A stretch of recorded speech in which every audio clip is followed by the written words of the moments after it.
S'installer pour devenir agriculteur, un parcours long, pas évident, comme tout lancement d'entreprise. Aujourd'hui, le réseau des CIVAM normands organise un forum agricole sur l'installation. De nombreux lycéens et étudiants en agriculture ont déjà réservé leur journée, des personnes aussi en reconversion professionnelle.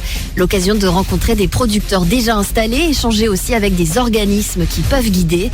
Écoutez l'une des participantes, Marine Crochet, en reconversion pour devenir maraîchère en Seine-Maritime. Mon métier, c'est peintre en bâtiment, un métier que j'adore, mais on s'est posé beaucoup de questions avec mon compagnon et on a pris la décision de se lancer dans le maraîchage parce que ça a beaucoup de sens pour nous et je pense qu'aujourd'hui, nombreux sont les jeunes qui se posent la question du sens dans leur métier et qu'aujourd'hui, produire des produits sains, savoureux, ça nous paraît être une évidence pour les vendre en circuit court, c'est-à-dire à des gens qui vivent près de chez nous. Puis on a 2 petites filles, donc c'est aussi leur montrer ça. On a l'impression à notre toute petite échelle de faire quelque chose pour qu'elles puissent grandir dans un monde qui soit peut-être tout aussi vivable que le nôtre demain, quoi. C'est un vrai parcours avec un cheminement très très long pour arriver à la création de sa ferme. Donc moi j'ai eu la chance de rencontrer Pascal Hénache qui est donc maraîcher à la ferme de la Cavée à Sommery, qui était donc mon maraîcher, chez qui j'allais me fournir en légumes et qui m'a beaucoup appris et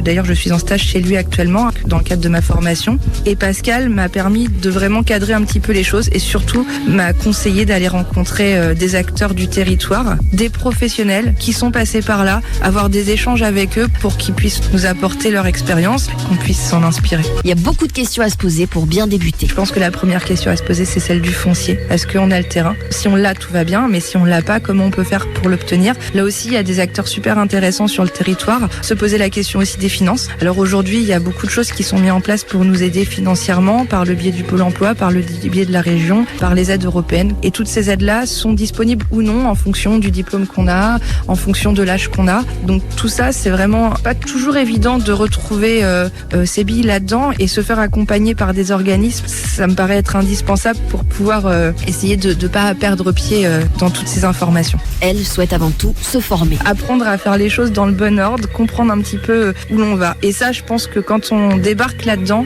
on est incapable de le faire tout seul, d'avoir un projet défini et clair. Et l'étape aussi qui me paraît très très importante, c'est d'aller à la rencontre des agriculteurs pour comprendre leur métier vraiment et pas se lancer là-dedans en disant tiens, ça serait chouette de faire des légumes et donc faire des stages et se former. Enfin, moi, c'est pas une obligation de se former, mais moi je ne me sentais pas de démarrer cette activité sans avoir une formation solide derrière, d'où mon arrivée à la MFR de Coquréaumont. La dernière édition de ce forum avait réuni plus de 200 personnes. Nouvelle édition aujourd'hui à Bois-Imont, dans les Boucles de Seine.